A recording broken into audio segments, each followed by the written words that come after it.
Iz Evanđelja po Ivanu. U ono vrijeme dođe Isus u samarijski grad koji se zove Sihar, blizu imanja što ga Jakov dade svojemu sinu Josipu. Ondje bijaše zdenac Jakovljev. Isus je umoran od puta, sjedio na zdencu. Bila je otprilike 6 ura. Dođe neka žena, Samarijanka, zahvatiti vode. Kaže joj Isus, daj mi piti. Njegovi učenici bijahu otišli u grad kupiti hrane. Kaže mu na to Samarijanka, kako ti, Židov, išteš piti od mene, Samarijanke, jer Židovi se ne druže sa Samarijancima.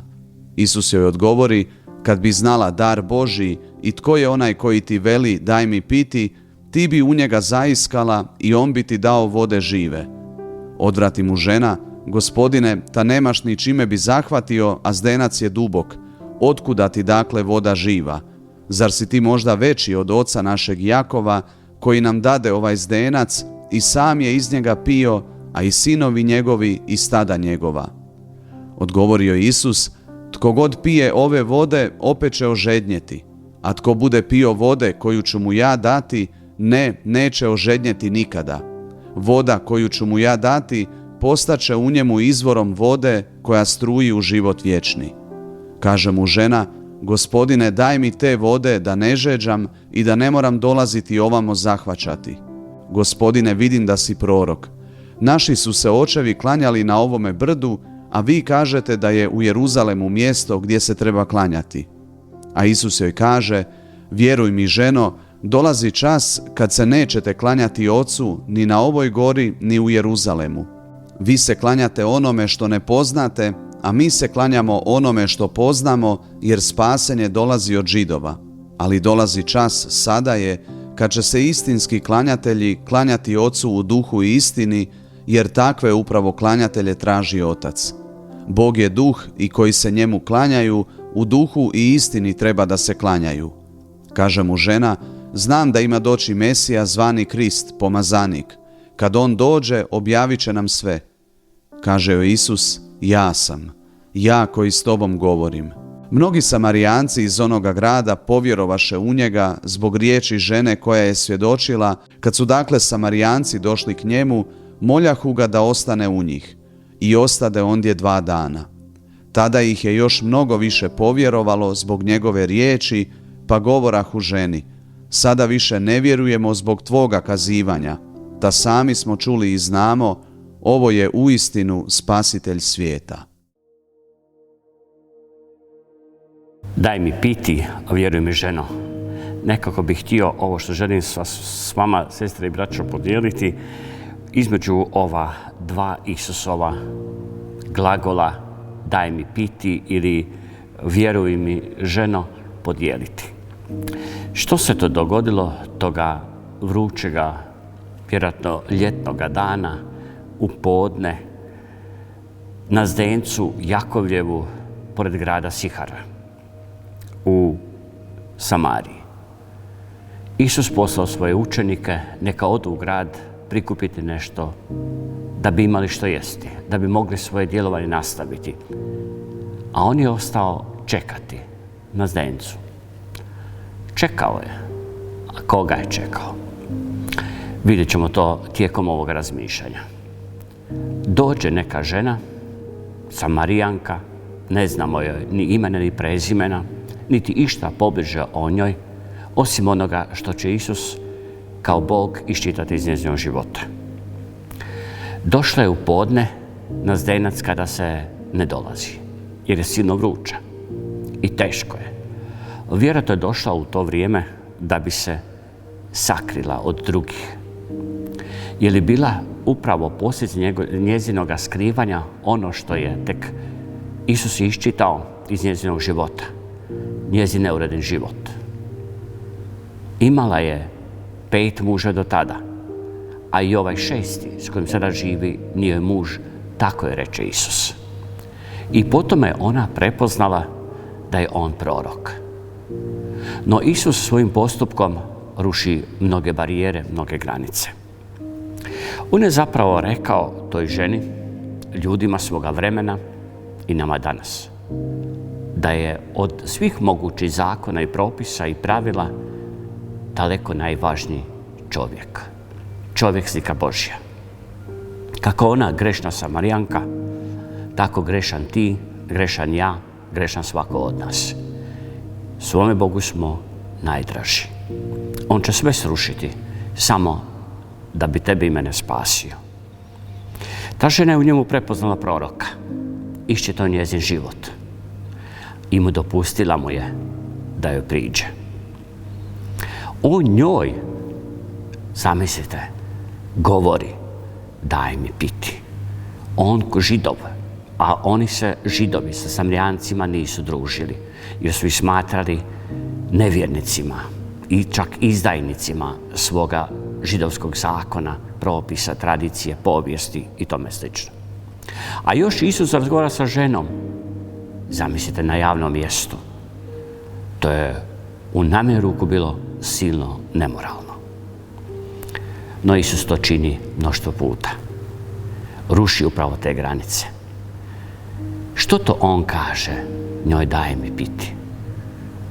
Traži možda taj koji gutljaj vode iz tog Jakovljevog zdenca, jer on nije imao čime zagrabiti. Ona je imala. A za uzvrat, što je kaže?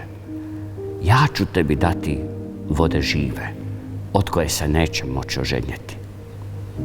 Voda u Svetom pismu, a poznato nam je i u mnogim drugim religijama, ima višeznačno simbolično značenje. Voda, znamo dobro da je život. Voda čisti. I upravo po vodi sakramenta krštenja i mi smo i očišćeni, i oprani, i napojeni za život vječni. Ona njemu kaže, daj mi te žive vode. Volio bi kada bi mi kroz ove dane korizme upravo sa ovom ženom mogli klicati, daj mi te žive vode, uvijek iznova. Ali prije toga, čuti što on to traži. Da, danas smo mi u vremenu kada se naveliko nude razne instant vode, pa čak i u katoličkoj crkvi.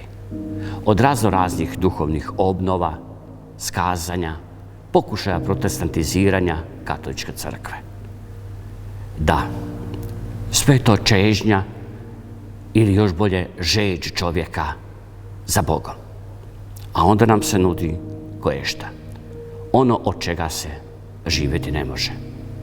Koje je kratkotrajno, koje je nekakav instant, koje će u trenutku zadovoljiti možda tek neke naše emocije i osjećat ćemo se zadovoljno, sretno, ispunjeno, a opet poprilično, nakon svega toga, tužno. Poput opijenosti alkoholom, narkotikom ili tome slično. A Isus ne nudi tako, kratkotrajno, nego ono od čega se živi. I žena ulazi s njima i u teološku raspravu. Zamislite, Isus prihvaća taj razgovor, taj dijalog. Gdje se treba klanjati? U Jeruzalemu, Jeruzalemskom hramu, na Sionu ili na Gerazimu, gdje su oni odlazili klanjati se. A Isus kaže, ni jedno ni drugo, nego u duhu i istini. Da, baš tu. Zato je on postao čovjekom, zato je pošao na križ, zato je uskrsnuo, da se ti i ja imamo gdje klanjati svom Bogu. Sve su naše crkve istinska mjesta gdje se Bogu klanjamo. Pa može i naše obitelji, i naši susreti, i naši osobni životi. Možemo se, ali iznad svega, klanjati se svom Bogu u svome srcu, u svom ljudskom biću, u duhu istini. To je pravo klanjalište. I dok promišljamo o tome da je ova žena imala povlaštenost razgovarati s Isusom Kristom, možda pomalo osjećam neku svetu zavist. Ona je to mogla, a ja ne mogu. Jasno da to nije istina.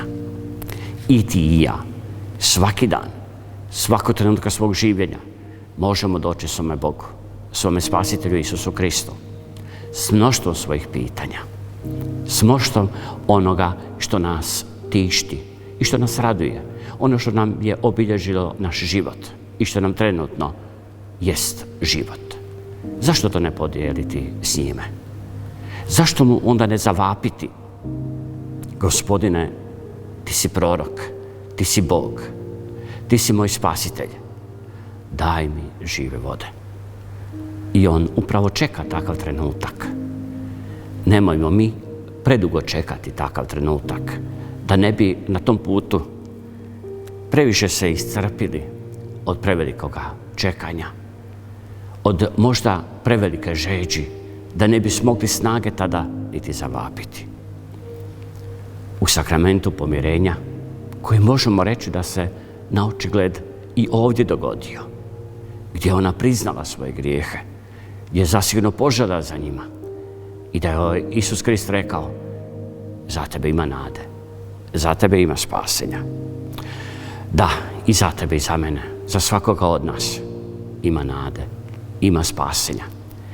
Ima ispunjenja onog razloga zašto smo pozvani u život i zašto u konačnici jesmo stvoreni. A to je tvoje i moje spasenje.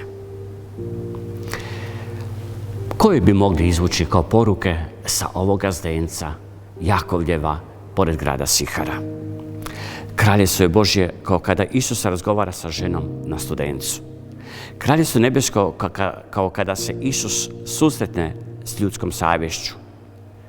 Pita je, prokušava, traži malo vode, a nudi božansku vodu. Nadalje, čudesno je kako je Samarijanka ili onaj Samarijanac kod Isusa doista podignuti na jedno prijestolje, kao uzori. Možeš biti u svom životu kakav god, ali možeš biti i bitno drugačiji. Možeš biti poput Samarijanke, možeš i ti biti poput onog Samarijanca, zamijetiti potrebu drugoga čovjeka. Ma bio to tvoj sunarodnjak ili drugoga naroda ili druge vjere ili drugih uvjerenja ili drugih stavova ili boje kože. To je čovjek kojega on šalje u tvoj život. Bez tebe danas mnogi neće ni čuti da postoji živa voda i gdje je se može zagrabiti. Budi ti prenositelj poput ove Samarijanke koja nije čuvala tu istinu za sebe, nego je otišla svojim sunarodnjacima u grad Sihar i rekla je: našla sam, susrela sam, dođite i vidite. Učinimo i mi tako. Dok vapimo, daj mi žive vode, vapimo i daj nam, Gospodine, svoje žive vode.